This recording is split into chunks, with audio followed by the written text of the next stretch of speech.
Hello everyone, welcome to my new channel. जैसा कि मैंने स्टार्ट किया था चैप्टर जिसका नाम है बायोडाइवर्सिटी एंड कंजर्वेशन। ये चैप्टर का आज लास्ट लेक्चर है, लेक्चर 4। और इस चैप्टर को खत्म करते ही हम लोग क्लास 12 का पूरा सिलेबस, एंटायर सिलेबस कंप्लीट हो जाएगा। मैंने क्लास 11 को भी इसी चैनल पे कंप्लीट किया है और क्लास 12 को भी मैं यहीं पे खत्म करने वाली हूँ।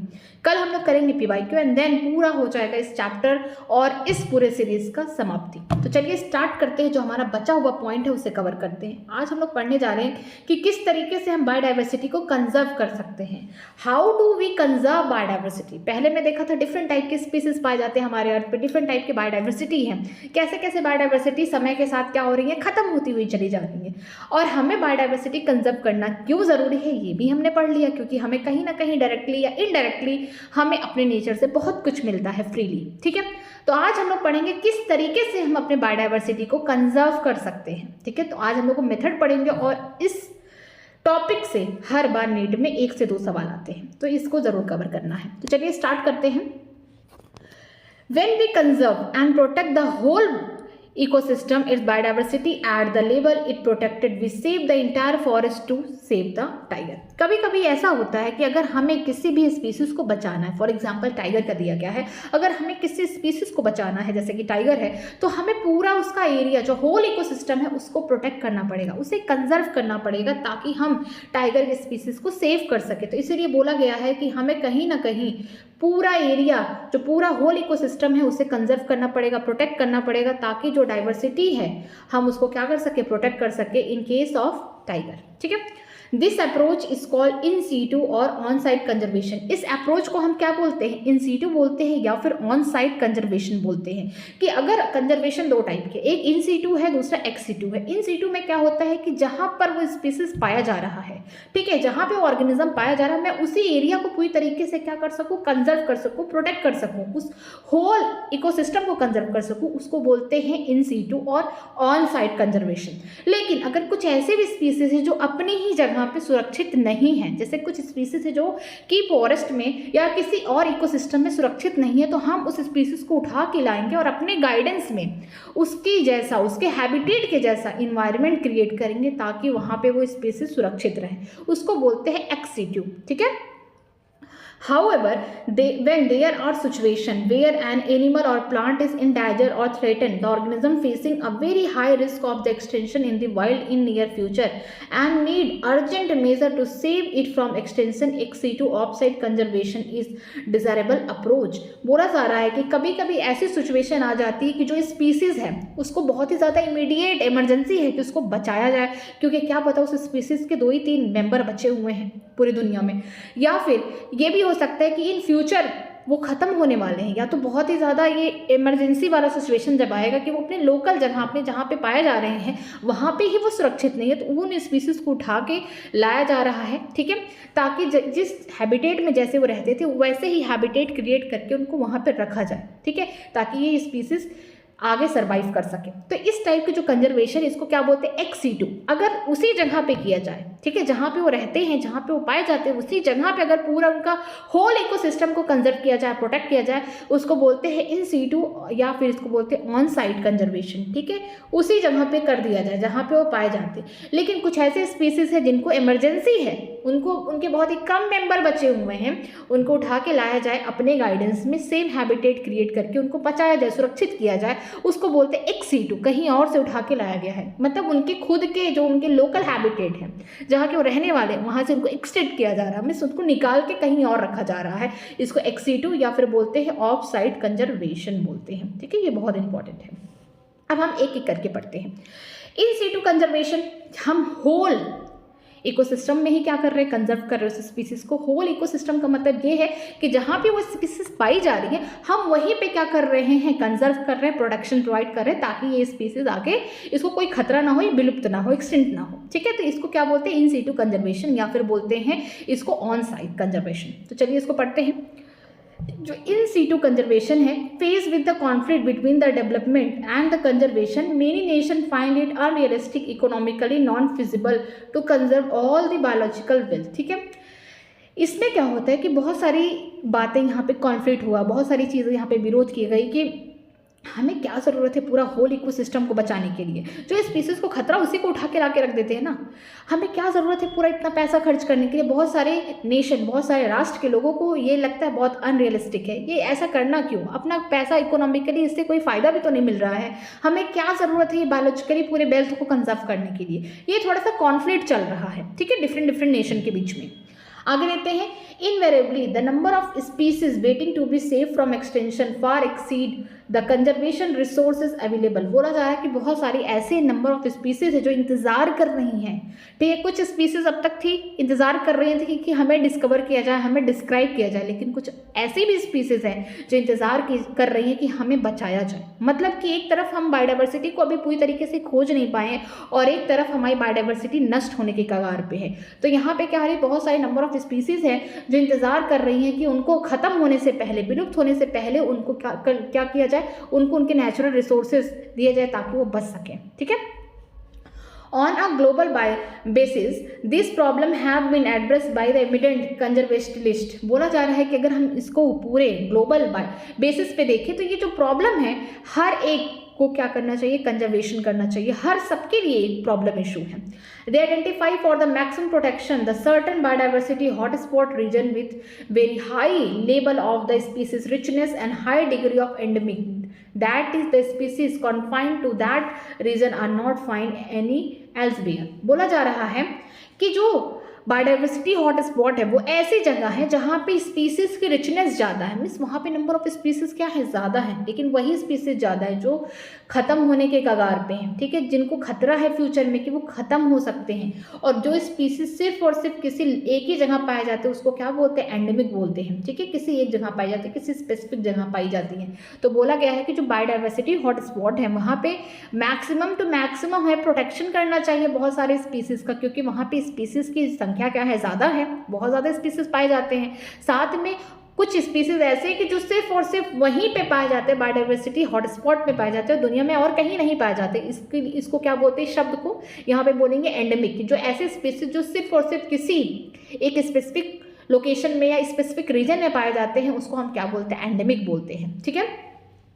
Initially 25 biodiversity hotspots were identified, but subsequently 9 more been added to list and bringing the total number of biodiversity hotspot in the world is 34। बोला गया है कि शुरुआत में हमारे पास 25 बायोडाइवर्सिटी हॉटस्पॉट थे, 25 बायोडाइवर्सिटी हॉटस्पॉट थे, अब 9 और ऐड कर दिए गए हैं। तो ओवरऑल पूरी दुनिया में हमारे पास 34 बायोडाइवर्सिटी हॉटस्पॉट है। ये बायोडाइवर्सिटी हॉटस्पॉट क्या होते हैं, जहाँ पे स्पीसीज की रिचनेस ज़्यादा है, जहाँ पे नंबर ऑफ स्पीसीज ज़्यादा है, वैरायटी ऑफ स्पीसीज ज़्यादा है, और ये सिर्फ यहीं पाए जाते हैं और दुनिया में और किसी कोने में नहीं पाए जाते, सिर्फ कहाँ पाए जाते हैं, बायोडाइवर्सिटी के हॉटस्पॉट्स पे पाए जाते हैं। तो एंडेमिक है, तो इनको बचाना हमारा दायित्व है। तो पहले इनिशियली कितने थे, 25 थे, बाद में 9 और ऐड कर दिए गए, तो ओवरऑल कितने हो गए हमारे दुनिया में, 34, ठीक है।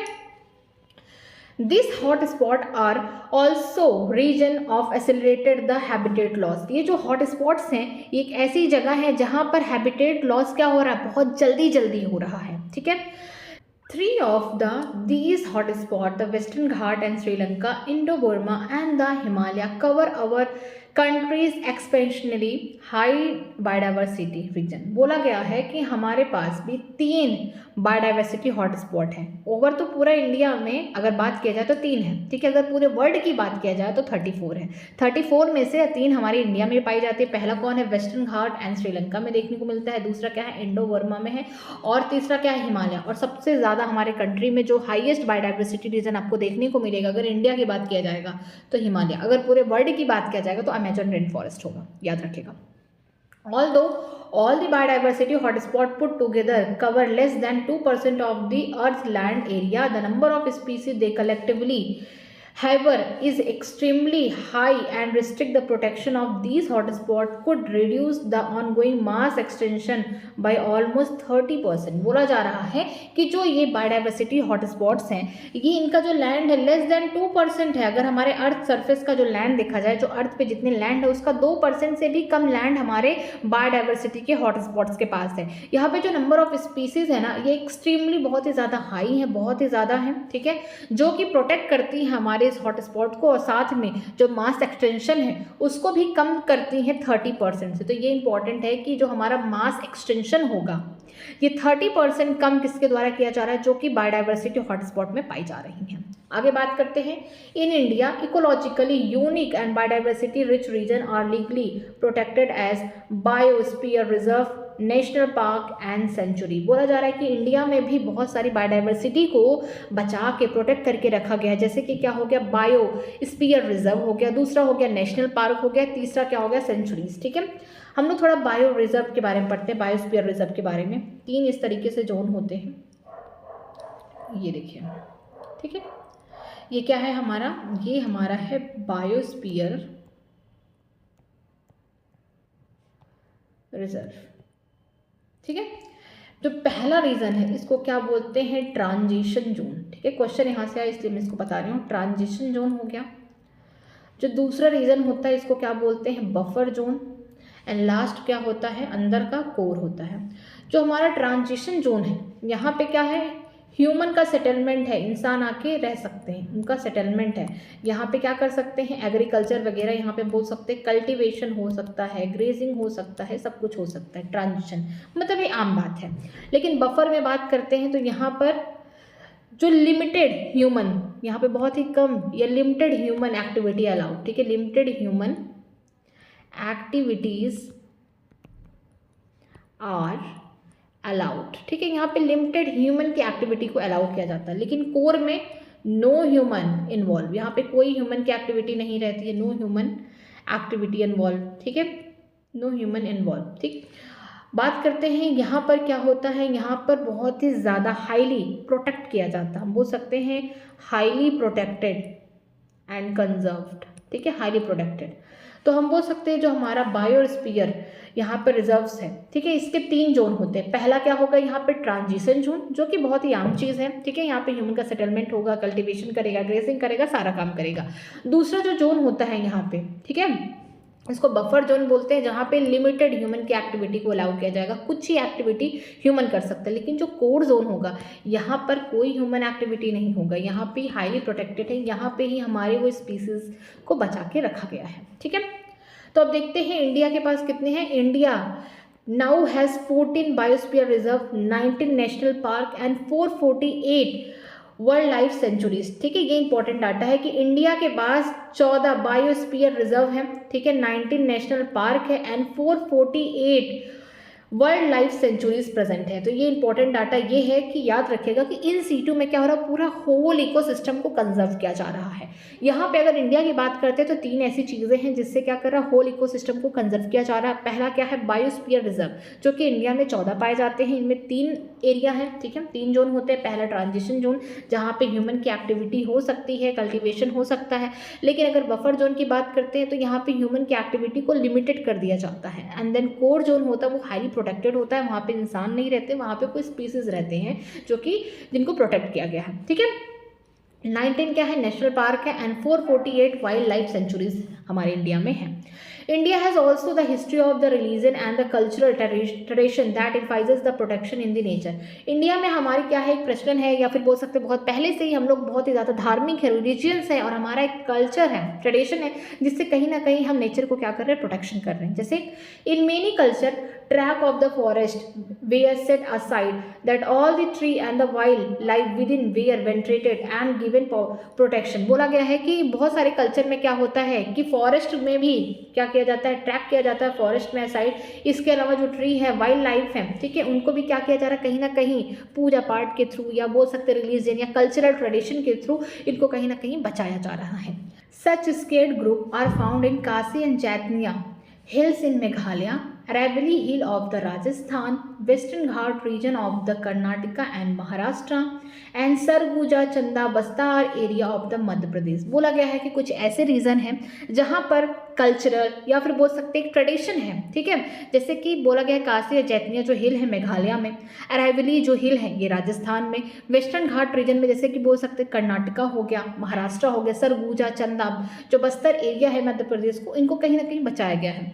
In Meghalaya the sacred groves are the last last refugee for the large number of the rare and threaten plant. बोला गया है कि मेघालय में जो यहाँ पे बोला गया है स्केर्ड ग्रुप, ठीक है, कुछ हम धार्मिक तरीके से, जैसे अगर आप पूजा पाठ करते हैं फॉर एग्जांपल, या फिर आपने देखा होगा कुछ महिलाओं को पूजा पाठ करते हुए पीपल के पौधे को बचा रही हैं, ठीक है, कहीं पूजा पाठ करके, तुलसी का पौधा हो गया, ठीक है, यहाँ तक वट वृक्ष बनियन ट्री हो गया, उसमें पूजा होता है, नीम का पौधा हो गया। तो कहीं ना कहीं हम इसको धार्मिक तरीके से ही क्यों ना सही, लेकिन कहीं ना कहीं इस स्पीसीज को हम बचाने की कोशिश कर रहे हैं। तो इसी तरीके से बोला गया है कि मेघालय में जो स्केर्ड ग्रुप है ये लास्ट रिफ्यूगी है, बहुत सारे लार्ज नंबर जो रेयरेस्ट या थ्रेटन प्लांट है उनको बचाने का ये तरीका है, ठीक है।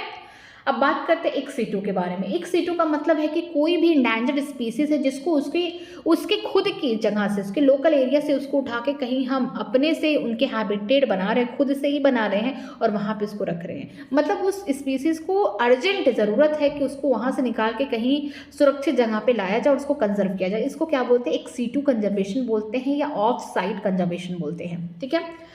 In this approach, the threatened animal and the plant are taken care out from the natural habitat and placed in a special setting where they can be protected and given special care.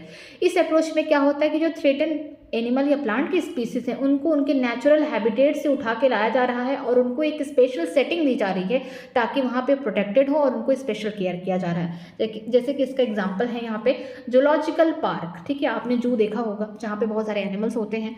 Botanical garden जहाँ पे आपने देखा होगा different type के यहाँ पे क्या होते हैं, प्लांट्स होते हैं। ये यहाँ पे शो पीस नहीं है, ये देखने के लिए नहीं, इनको कहीं ना कहीं प्रोटेक्ट करके रखा गया है। वो तो अलग बात है कि वो पैसा कमाते हैं या फिर हम उसी बहाने अपने नेचर में बायोडाइवर्सिटी को भी देख सकते हैं। तो ये जो जूलॉजिकल पार्क हो गया, जो जू हो गया, जो बोटैनिकल गार्डन हो गया and wild life safari park जो होते हैं, ये सर्व करते हैं दिस पर्पस, मतलब कि इनमें वो सारे स्पीसीज हैं जिनको अर्जेंट ज़रूरत है उनकी लोकल जगह या फिर उनके नेचुरल हैबिटेट से उठा के ला के इनको एक स्पेशल सेटिंग दी जाए, ठीक है, ताकि ये स्पीसीज बचे रहें। तो यहाँ बोला गया है एक्सीटू कंजर्वेशन में क्या किया जाता है, जूलॉजिकल पार्क बनाया जाता है, बोटैनिकल गार्डन बनाया जाता है, वाइल्ड लाइफ सफारी पार्क है। अगर वाइल्ड लाइफ सेंचुरीज होगा तो क्या होगा, इन सीटू होगा, बट वाइल्ड लाइफ यहाँ पे सफारी पार्क है, दैट इज एक्सीटू हो गया। There are many animals that have become extinct in the wild but continue to be maintained in the zoological park. बहुत सारे जानवर ऐसे हैं जो अपने नेचुरल हैबिटेट में ही क्या हो गए, विलुप्त हो गए, खत्म हो गए, लेकिन अब क्या किया गया है, उनको कहीं ना कहीं बचा के रखा गया है ऐसे स्पीसीज को जिनको खतरा था खत्म होने का, उनको जूलॉजिकल पार्क में। In the recent year the ex situ conservation has advance beyond the keeping the threatened species in closure, ठीक है। आज के समय पे जो रिसेंट ईयर है, आज के समय में थोड़ा सा तकनीकी या टेक्निक का इस्तेमाल करके, टेक्नोलॉजी का इस्तेमाल करके एक्सीटू कंजर्वेशन को और ज़्यादा एडवांस बनाया जा रहा है ताकि जो थ्रेटन स्पीसीज है जिनको खतरा है कि आगे खत्म हो सकते हैं उनको कहीं ना कहीं बचाया जाए। Now gametes of the threatened species can be preserved in viable, ठीक है, and fertile condition for the long period using cryopreservation technique.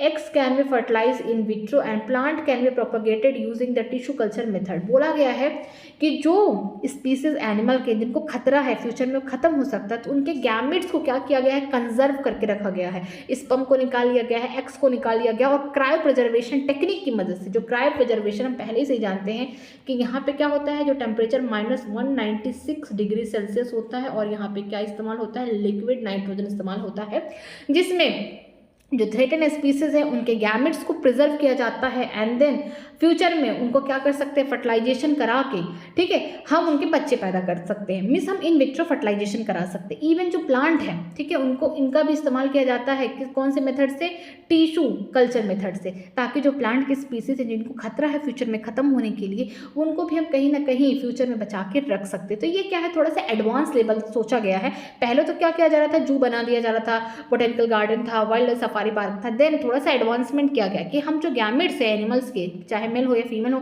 उनको निकाल के काफ़ी लंबे समय तक क्रायो प्रिजर्वेशन कर सकते हैं, जहाँ पे टेम्परेचर कितना होगा, -196 डिग्री सेल्सियस, और इसका इस्तेमाल करेंगे लिक्विड नाइट्रोजन का। इससे क्या होगा, अगर ये स्पीसीज मर गई, ठीक है, अगर ये एनिमल मर गया तो कहीं ना कहीं इसके गैमेट हैं प्रिजर्व, इसका फर्टिलाइजेशन कराएंगे विट्रो में और इसके बच्चे वहाँ से बना सकते हैं। एंड देन प्लांट्स के लिए क्या किया गया, यहाँ पे टिश्यू कल्चर मेथड का इस्तेमाल किया गया। Seed of different genetic strain of commercially important plant can be keeped for a long period in the seed bank. जो भी सीड निकले हैं थ्रेटेड प्लांट से, उनको भी कहीं ना कहीं सीड बैंक में स्टोर करके रखा गया है। जैसे हम ब्लड बैंक में क्या करते हैं, ब्लड को देते हैं किसी को, कहीं ना कहीं जब हमें ज़रूरत पड़ेगी तो हमें भी ब्लड मिल जाएगा वहाँ से। उसी तरीके से जो थ्रेटेड स्पीसीज है उनके सीड को भी कहीं ना कहीं स्टोर करके रखा गया है डिफरेंट डिफरेंट स्ट्रेन के, कहाँ के, सीड बैंक में। ठीक है, तो इस तरीके से हम क्या कर रहे हैं, in situ ex situ conservation कर रहे हैं, जिसकी वजह से जो भी इंडेंजर्ड स्पीसीज है, थ्रेटेड स्पीसीज है, हम उसको क्या कर पा रहे हैं, बचा पा रहे हैं। ठीक है, चलिए एक बार फिर से इसको देख लेते हैं ऐसा क्या है इन दोनों चीज़ों में, क्योंकि क्वेश्चन हमेशा आते हैं। इन सीटू का मतलब है कि पूरा होल आपको इकोसिस्टम बचाना है किसी एक स्पीसीज को बचाने के लिए। इसमें क्या होता है कि बायोडाइवर्सिटी हॉटस्पॉट देखने को मिलते हैं। पहले कितने थे, 25, बाद में 9 ऐड हुए, तो ओवरऑल कितने हो गए, 34 हो गए। बायोडाइवर्सिटी हॉटस्पॉट क्या होते हैं, यहाँ पे मैक्सिमम या बोल सकते हैं हाई स्पीसीज के रिचनेस देखने को मिलते हैं। बहुत ज़्यादा स्पीसीज यहाँ पे पाई जाती हैं, और इवन ये एंडेमिक होते हैं। एंडेमिक का मतलब कि किसी एक लोकेशन में ही पाई जाती है, बहुत ही स्पेसिफिक होती हैं। ठीक है, इसके अलावा अगर हम इंडिया में बात करते हैं तो हमारे पास 3 बायोडाइवर्सिटी हॉटस्पॉट है, जिसमें वेस्टर्न घाट और श्रीलंका हो गया, इंडो बर्मा हो गया, और हिमालय सबसे ज़्यादा यहाँ पे हमारे यहाँ बायोडाइवर्सिटी देखने को मिलता है। ठीक है, अगर हम बात करते हैं ओवरऑल जो बायोडाइवर्सिटी हॉटस्पॉट है, इनका जो लैंड है ये लेस देन 2% है all over the earth land surface से। ठीक है, यहाँ पे क्या होता है, इन्हीं की वजह से, यही जो हॉटस्पॉट है बायोडाइवर्सिटी की, इन्हीं की वजह से जो मास एक्सटेंशन है इसको 30% रिड्यूस कर दिया गया है। ठीक है, अगर इंडिया की बात करते हैं तो जो बायोडाइवर्सिटी रिच रीजन है जहाँ पे हम प्रोटेक्शन कर रहे हैं, ठीक है, प्लांट्स का, एनिमल्स का, वो क्या हो सकता है, बायो रिजर्व हो सकता है, नेशनल पार्क हो सकता है, सेंचुरी। अगर बायो रिजर्व की बात करते हैं तो यहाँ पे 3 जोन होते हैं, ट्रांजिशन हो गया, बफर जोन हो गया, एंड कोर हो गया। ट्रांजिशन जोन में ह्यूमन का सेटलमेंट हो सकता है, कल्टिवेशन हो सकता है, ग्रेजिंग हो सकता है। अगर बफर जोन की बात करते हैं तो यहाँ पे लिमिटेड ह्यूमन की एक्टिविटी को अलाउ किया जाता है। लेकिन अगर कोर जोन की बात करते हैं तो यहाँ पे इंसान बिल्कुल नहीं आ सकते, यहाँ हाईली प्रोटेक्टेड होता है फॉर थ्रेटेड स्पीसीज के लिए। अगर इंडिया में बात करते हैं तो 14, ये डाटा इंपॉर्टेंट है, 14 क्या है, बायोस्फीयर रिजर्व्स हैं, 90 क्या है, नेशनल पार्क है, 448 क्या है, वाइल्ड लाइफ सेंचुरीज है। अगर वाइल्ड लाइफ सेंचुरी होगा तो इन सीटू होगा, लेकिन वाइल्ड लाइफ सफारी पार्क होगा, that is ex situ, park आ गया एक्स सीटू। ठीक है, फिर बात करते हैं कुछ ऐसे प्लांट्स हैं, जैसे हमारे यहाँ बहुत ट्रेडिशन, हम रिलीजियस है, हम कल्चरल लोग हैं, तो हम कहीं ना कहीं पूजा पाठ से या फिर अपने कल्चर, अपने कस्टम को मानते हुए हम क्या कर सकते हैं, बहुत सारे प्लांट को कंजर्व करते हैं। जैसे कि यहाँ पे बोला गया स्क्रेड ग्रुप, जैसे बोला गया है काशी जैतनिया, यहाँ पे हिल है मेघालय में, अरेवली हिल कहाँ है, हमारे राजस्थान में। अगर वेस्टर्न घाट रीजन की बात करते हैं, कर्नाटका हो गया, महाराष्ट्र हो गया, सरगुजा, चंदा, बस्तर एरिया जो हो गया, मध्य प्रदेश हो गया। मेघालय में जो स्क्रेड ग्रुप है, ये लास्ट बोल सकते हैं, लास्ट की कारण है या फिर लास्ट ये वजह है जिसकी वजह से बहुत ही रेयरेस्ट जो थ्रेटेंड प्लांट है इनको बचा के रखा गया है। ठीक है, एक्स-जीटू कंजर्वेशन की बात करते हैं तो जो भी थ्रेटेंड स्पीसीज हैं उनको उनके नेचुरल हैबिटेट से उठा के ला के किसी स्पेशल सेटिंग बनाई गई है,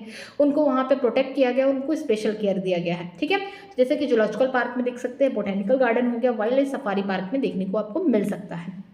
इसमें क्या होता है कि इसमें वो जो एनिमल जो अपने नेचुरल हैबिटेट में ख़त्म हो चुके हैं, कहीं ना कहीं उनको बचाया जा रहा है जूलॉजिकल पार्क में। और जो एक्स-सीटू कंजर्वेशन है, इसको टेक्निक के थ्रू थोड़ा सा एडवांस बनाया गया है, ताकि आगे अगर ये थ्रेटन जो प्लांट है या जो एनिमल है अगर ये ख़त्म हो गए, ठीक है, जू या बोटेनिकल गार्डन में, तो कहीं ना कहीं इसको हम फिर से दोबारा से बना सकते हैं। जैसे कि जो भी गैमेट्स हैं एनिमल के, प्लांट हो चाहे एनिमल हो, उनके गैमेट्स को कहीं ना कहीं क्रायो प्रिजर्वेशन के थ्रू इसको स्टोर करके रख दिया गया है। ठीक है, ताकि इन फ्यूचर कभी अगर ज़रूरत पड़े तो इन विट्रो फर्टिलाइजेशन करा के इनके बच्चे को पैदा कर सकते हैं। अगर प्लांट्स की बात करें तो उसके लिए टिश्यू कल्चर मेथड है।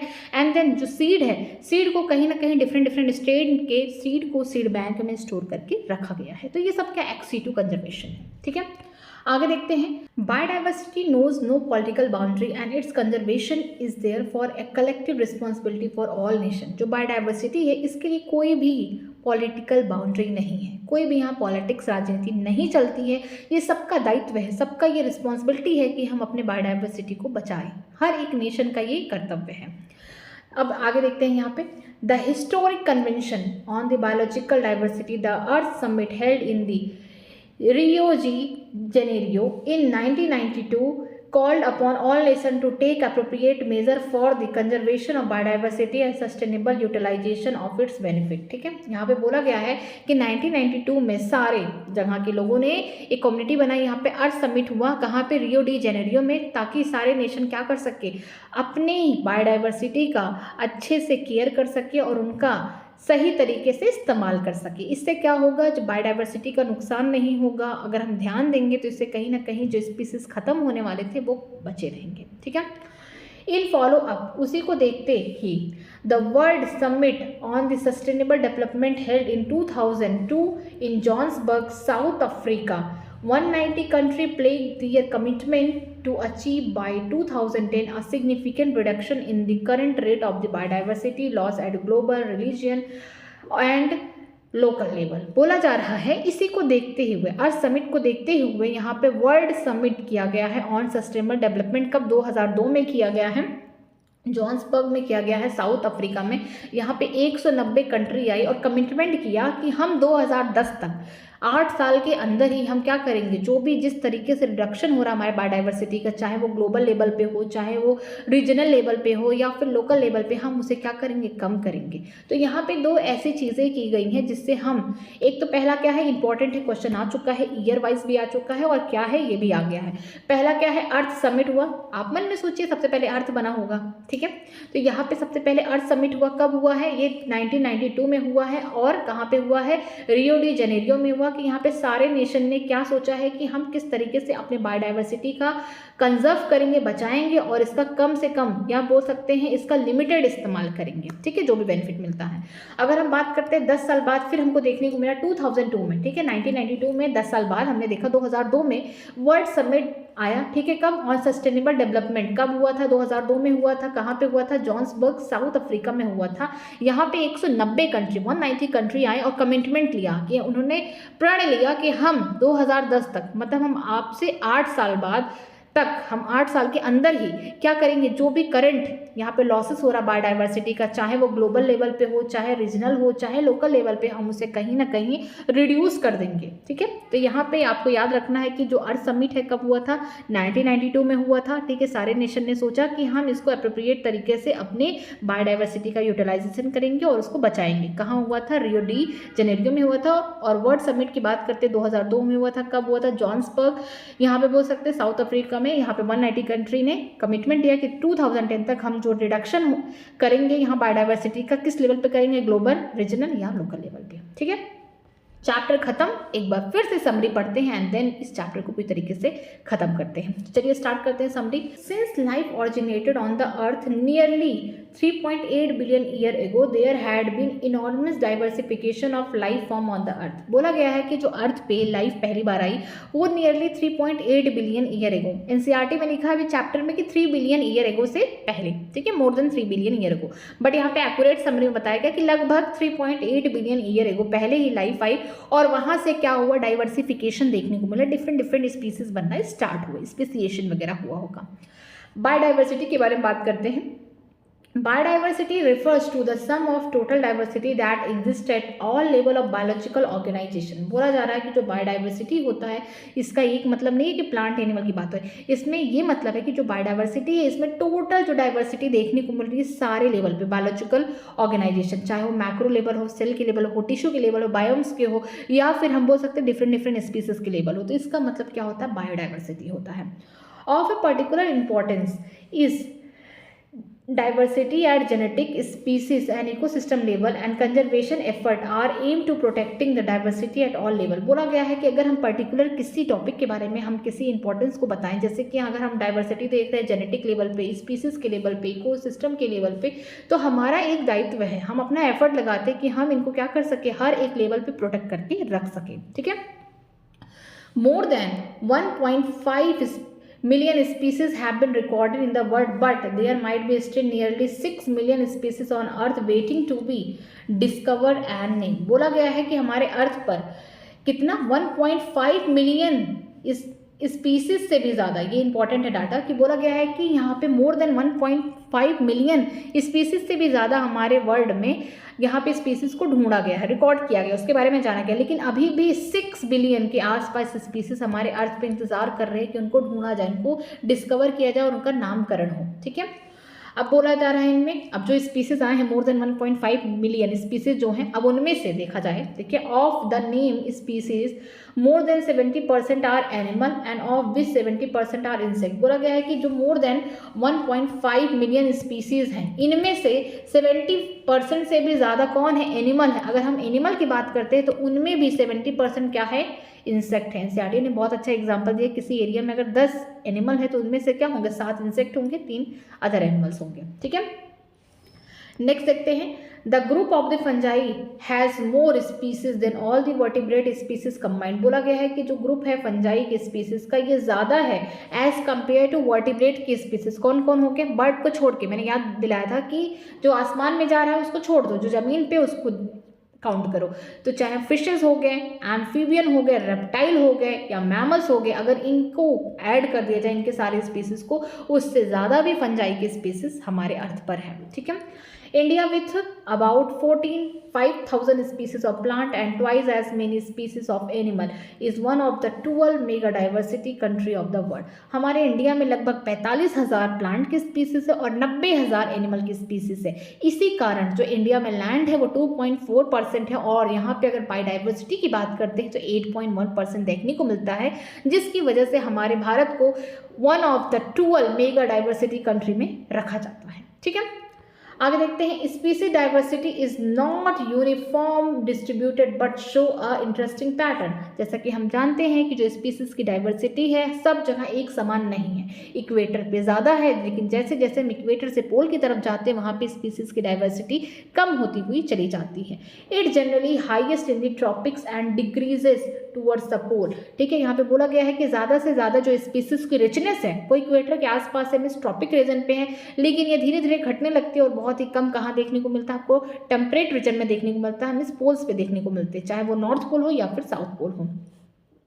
Important explanation for the species richness of the tropics are. बोला गया है कि क्या क्या ऐसे कारण हैं जिसके कारण से हमारे जो स्पीसीज की रिचनेस है, जो सबसे ज़्यादा स्पीसीज ट्रॉपिक रीजन में क्यों पाई जा रही है। देखिए उसका कारण लिखा गया है, tropic has more evolutionary time, they provide a relative constant environment and they receive more solar energy which contribute to greater productivity।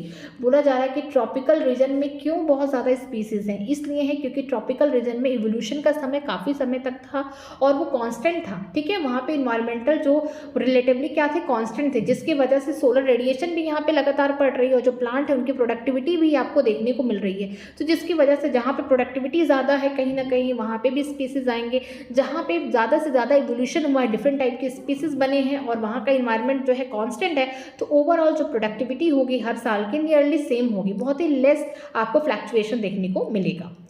Species richness is also function of the area of a region। the species area relationship is generally a rectangular hyperbolic function। ठीक है, आपने पढ़ा होगा कि Alexander Humboldt आए थे, ठीक है, जिन्होंने बताया कि धीरे धीरे आप क्या करेंगे, एरिया बढ़ाएंगे तो आपको स्पीसीज की रिचनेस देखने को मिलेगी। इस टाइप का आपको यहाँ पे ग्राफ देखने को मिला, यहाँ पे क्या है, स्पीसीज है, दूसरी तरफ एरिया है। उन्होंने बताया कि जैसे जैसे आप धीरे धीरे एरिया बढ़ाएंगे स्पीसीज देखने को मिलेगा, लेकिन एक टाइम बाद आप चाहें कितनी भी एरिया बढ़ा लें लेकिन स्पीसीज क्या हो जाएगी, कांस्टेंट हो जाएगी अप टू लिमिट। आप जैसे जैसे एरिया बढ़ाएंगे आपको स्पीसीज की रिचनेस देखने को मिलेगी। तो उस टाइप पे आपको ग्राफ कैसा देखने को मिला था, रेक्टेंगुलर हाइपरबोला देखने को मिला था। ठीक है, आगे देखते हैं।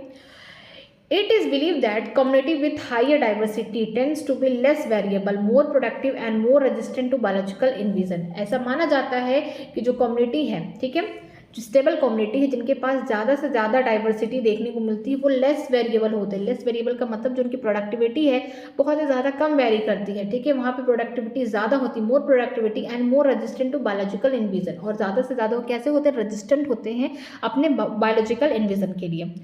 Earth fossil history reveal the incidence of the mass extinction in the past, but present rate of the extinction largely attributed to human activity are 100 to 1000 time higher. बोला जा रहा है कि जो अर्थ पे हम लोग फॉसिल देखते हैं, डायनासोर के फॉसिल हो गए या किसी और एनिमल के फॉसिल मिल गए हमें, ठीक है, तो ये हमें बताते हैं कि जब कभी मास एक्सटेंशन हुआ होगा उस समय जो स्पीसीज थी मर गई, दब गई, ठीक है, उसके ऊपर लेयर्स आ गए सॉइल के या फिर रॉक्स आ गए, तो यहाँ पे कहीं ना कहीं हमें फॉसिल से पता चलता है कि किस तरीके से मास एक्सटेंशन पास्ट में हुआ है। लेकिन जो प्रेजेंट रेट में एक्सटेंशन हो रहा है इस तरीके से बायोडाइवर्सिटी का, तो आगे जब आगे 6th मास एक्सटेंशन आने वाला है वो 100 to 1000 टाइम हायर होगा as compare to previous one. मतलब कि अब जो 6th मास एक्सटेंशन होगा, ठीक है, स्पीसीज का, ये 100 से 1000 गुना ज़्यादा तेज रफ्तार में होगा, ठीक है।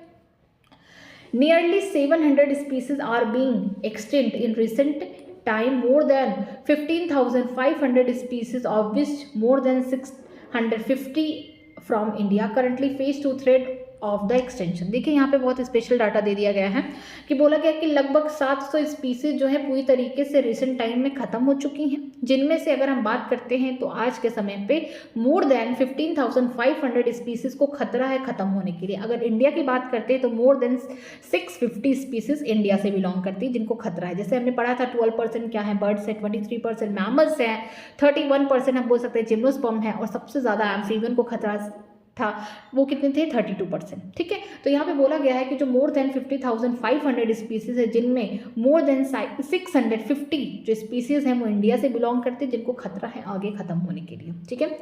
The cause of high extension rate at present included the habitat, particularly forest loss and fragmentation, over exploitation, biological invasion and co-extension। ठीक है, जो ये हैबिटेट लॉस है, ठीक है, या फ्रेगमेंटेशन हो रहा है, ये मेन कारण है, सबसे चीफ या सबसे मेन कारण जो है किसी स्पीसीज का लॉस होना, वो क्या है, हैबिटेट लॉस एंड फ्रेगमेंटेशन है। देन आएगा ओवर एक्सप्लॉयटेशन, हमने बहुत ज़्यादा ज़रूरत से ज़्यादा इस्तेमाल कर लिया, स्पीसीज को ख़त्म ही कर दिया है। एंड बायोलॉजिकल इन्वेजन, जैसे एलियन स्पीसीज वगैरह आते हैं जिसकी वजह से जो वहाँ के देसी या फिर नेटिव स्पीसीज हैं वो ख़त्म हो जाते हैं। को एक्सटेंशन में क्या होता है, अगर एक स्पीसीज एक दूसरे के ऊपर ऑब्लिगेटरी है, एक दूसरे के बिना नहीं जी सकती है, तो यहाँ पे एक स्पीसीज खत्म हुआ तो दूसरी ऑटोमेटिक खत्म हो जाएगी। तो ये सब कारण हैं, ठीक है, ये सब कॉजेज हैं किसके, बोल सकते हैं यहाँ पे हैबिटेट लॉस जो है ये सबसे मेन कारण है किसका, बायोडाइवर्सिटी लॉस का। तो ये सारे जो है वो जो चारों हैं ये मेन कारण है किसके, बायोडाइवर्सिटी लॉस के। आगे देखते हैं, earth rich the biodiversity is vital for very survival of mankind. The reason for conserving the biodiversity are narrowly utilitarian, broadly utilitarian and ethical। बोला जा रहा है कि जो अर्थ है इस पे बहुत ज़्यादा बायोडाइवर्सिटी देखने को मिलती है और ये सबके लिए जीने का या बोल सकते सर्वाइवल के लिए कारण है, ठीक है। और ये रीज़न है कि हम कहीं ना कहीं अपने बायोडाइवर्सिटी को बचाएं, चाहे वो नैरोली यूटेरियन हो या अपने मतलब के लिए सोच के बचाए, जो हम फूड या शेल्टर या जो भी फर्नीचर, जो भी परफ्यूम, जो भी कुछ पाते हैं डायरेक्टली हम उसके लिए बचाएं, या फिर ब्रॉडली या हम ये सोच के बताएं कि हमें नेचर बहुत कुछ देता है, ऑक्सीजन देता है, खाने के लिए फ्रूट देता है, सीड देता है, इवन हमें बहुत ज़्यादा प्लेजर मिलता है, ठीक है, तो हम उसके लिए बचाएं। या फिर एथिकल इशू सोच के बचाएं कि ये जो प्लैनेट है ये हमारा ही नहीं है बल्कि और जो स्पीसीज है, चाहे प्लांट है, माइक्रोब्स है, एनिमल्स है, इनका भी है। तो हम किसी ना किसी तरीके से अपने बायोडाइवर्सिटी को बचाने की कोशिश करें। Beside the direct benefit that is food, fibre, firewood, parametrical etc. There are many indirect benefits we receive through the ecosystem services such as pollination, pest control, climate moderation and flood control। बोला जा रहा है कि जो हम direct benefit पाते हैं वो क्या है, नैरोली यूटेरियन में आता है, जिसमें हम फूड, फाइबर हो गया, दवाइयाँ हो गई, ये सब हम डायरेक्टली कहाँ से पा रहे हैं, अपने नेचर से पा रहे हैं। अगर हम ब्रॉडली यूटेरियन की बात करते हैं तो इससे हमको इनडायरेक्टली बेनिफिट होता है, जैसे कि यहाँ पे जो इकोसिस्टम के सर्विसेज है, पॉलिनेशन हो रहा है, पेस्ट कंट्रोल हो रहा है, क्लाइमेट का मॉडरेशन हो रहा है कि बरसात कब होगा, मौसम जो है ये किस तरीके से डिपेंड करता है, ये हमारे बायोडाइवर्सिटी पे कहीं ना कहीं डिपेंड करता है। इवन जो फ्लड कंट्रोल है ये भी इस पे डिपेंड करता है। सॉइल इरोजन हो गया, अगर प्लांट ही नहीं रहेंगे तो क्या होगा, मिट्टी का जो लेयर है वो बहता हुआ चला जाएगा, ठीक है। We also have a moral responsibility to take care of the earth biodiversity and pass it into the good order to our next generation। हमारा एक मोरल रिस्पॉन्सिबिलिटी है, दायित्व है, ताकि हम अपने अर्थ की डाइवर्सिटी को बचाएं और ये इसको प्रिजर्व करके, इसको कंजर्व करके रखें, ताकि जो नेक्स्ट जनरेशन है, जो फ्यूचर की जनरेशन है, उनको भी इससे क्या हो, बेनिफिट हो, ठीक है। तो ये एथिकल वाला है। बायोडाइवर्सिटी कंजर्वेशन में बी इन सीटू और एक्स सीटू, ठीक है। जो बायोडाइवर्सिटी कंजर्वेशन है या तो इन सीटू हो सकता है, एक्स सीटू हो सकता है। इन सीटू में क्या होगा कि जो इंडाइजर्ड स्पीसीज हैं, जो थ्रेटन स्पीसीज हैं, उनके होल इकोसिस्टम को क्या करेंगे, उसी उनके नेचुरल हैबिटेट में ही उनको क्या करेंगे, कंजर्व करके रखेंगे। लेकिन एक्स सीटू की बात करते हैं, ये ऑफ साइट है, इसमें क्या होगा, जो इंडाइजर्ड स्पीसीज है, जो थ्रेटन स्पीसीज है, इनके नेचुरल हैबिटेट से इनको उठा के लाके एक स्पेशल सेटिंग देंगे, एक नेचुरल हैबिटेट बनाएंगे जिसमें इनको आप बचा के रखेंगे। ठीक है, अगर बात करते हैं इन सीटू को तो यहाँ पे देखते हैं in situ conservation the endangered species are protected in their natural habitat so that the entire ecosystem is protected. बोला गया है कि अगर इन सीटू या फिर बोल सकते हैं ऑन साइट कंजर्वेशन की बात करते हैं तो यहाँ पे जो इंडेंजर्ड स्पीसीज है इनको प्रोटेक्ट किया गया है नेचुरल हैबिटेट में या फिर इंटायर इकोसिस्टम में प्रोटेक्ट करके रखा गया है। ठीक है, recently 34 biodiversity hotspot in the world have been proposed for intensive conservation effort. बोला गया है कि पहले तो हमारे पास 25 थे और नए 9 और ऐड हो गए हैं हॉट स्पॉट के बायोडाइवर्सिटी के, तो ओवरऑल हमारे वर्ल्ड में 34 बोल सकते हैं बायोडाइवर्सिटी हॉटस्पॉट है, जिसमें हम देख सकते हैं कि किस तरीके से हम स्पीसीज का कंजर्वेशन करके रख सकते हैं। जो हॉटस्पॉट है वहाँ पे क्या स्पीसीज की रिचनेस ज़्यादा है, जो कि एंडेमिक है वो वही जगह पाई जाती हैं। ठीक है, ऑफ दीज 3, ठीक है, जो 34 बायोडाइवर्सिटी हॉटस्पॉट है उनमें से 3 जो है इंडिया में पाए जाते हैं, जैसे कि western Ghat, Sri Lanka, Himalayan and Indo Burma cover the India rich biodiversity region. ठीक है, 34 बायोडाइवर्सिटी हॉटस्पॉट में 3 इंडिया में भी पाई जाती है। उनमें से पहला कौन है, वेस्टर्न घाट है श्रीलंका, फिर क्या है इंडो बर्मा है एंड लास्ट क्या है हिमालय, जिसमें हिमालय में सबसे ज़्यादा आपको बायोडाइवर्सिटी देखने को मिलेगा। Our country in situ conservation effort are reflected its 14 biosphere reserve, 90 national park and more than 450 wildlife sanctuary and may scared groups. ठीक है, बोला गया है कि हमारे कंट्री में जो इन सीटू कंजर्वेशन किया गया है, इट इज़ वेरी इंपॉर्टेंट कि इन सीटू एक एक्स सीटू, ठीक है, तो याद रखिएगा जो इन सीटू कंजर्वेशन किया गया है, ऑन साइट कंजर्वेशन किया गया है, उसी जगह पे किया गया है। तो 14 क्या बनाया गया इंडिया में, हमारे यहाँ बायोस्फीयर रिजर्व बनाए गए हैं, 19 नेशनल पार्क है एंड 450 से ज़्यादा वाइल्ड लाइफ सेंचुरी है। वैसे अगर एनसीईआरटी का डाटा देखते हैं तो कितना है यहाँ पे 448 यहाँ पे लिखा गया है, देखिए वाइल्ड लाइफ सेंचुरीज। ठीक है, 14 बायोस्फीयर रिजर्व है, 19 नेशनल पार्क है, 448 यहाँ पे क्या लिखा गया है, वाइल्ड लाइफ सेंचुरी। तो ये भी हो सकता है, अगर ऑप्शन ये भी दिया गया हो कि more than 450 wild life sanctuary, तो ये भी करेक्ट है। तो क्या है, ये इन सीटू कंजर्वेशन है। इसके अलावा बहुत ज़्यादा स्केयर्ड ग्रुप किए गए हैं कि बहुत जगह कल्चरल या फिर रिलीजियन पर्पस से प्लांट्स को बचाए गए हैं। ठीक है, अब बात करते हैं एक सीटू के बारे में। Ex situ conservation method involve the protective maintenance of the threatened species in zoological park and botanical garden and in vitro fertilization, tissue culture propagation and cryopreservation of the gametes। बोला जा रहा है कि यहाँ पे जो अगर हम एक सीटू की बात करते हैं, ठीक है, एक्स सीटू का मतलब ऑफ साइट, जो भी इंडेंजर्ड स्पीसीज है, थ्रेटन स्पीसीज है, उनको उनके नेचुरल हैबिटेट से उठा के लाके कोई स्पेशल सेटिंग दी जा रही है, एकदम नेचुरल हैबिटेट बनाया जा रहा है, वहाँ पे उनको लाया जा रहा है। ठीक है, तो इससे क्या होगा कि जो थ्रेटन स्पीसीज है कहीं ना कहीं हम उनको बचा रहे हैं, या तो जूलॉजिकल पार्क में बचा रहे हैं बना के, जैसे एनिमल्स हैं, जिन एनिमल को उनके नेचुरल हैबिटेट में खतरा है तो उनको क्या बनाएंगे हम, एक अच्छा सा उनके नेचर, जैसे उनका नेचुरल हैबिटेट उनकी तरह हम क्या बनाएंगे, नेचुरली उनको स्पेशल केयर देंगे जूलॉजिकल पार्क में।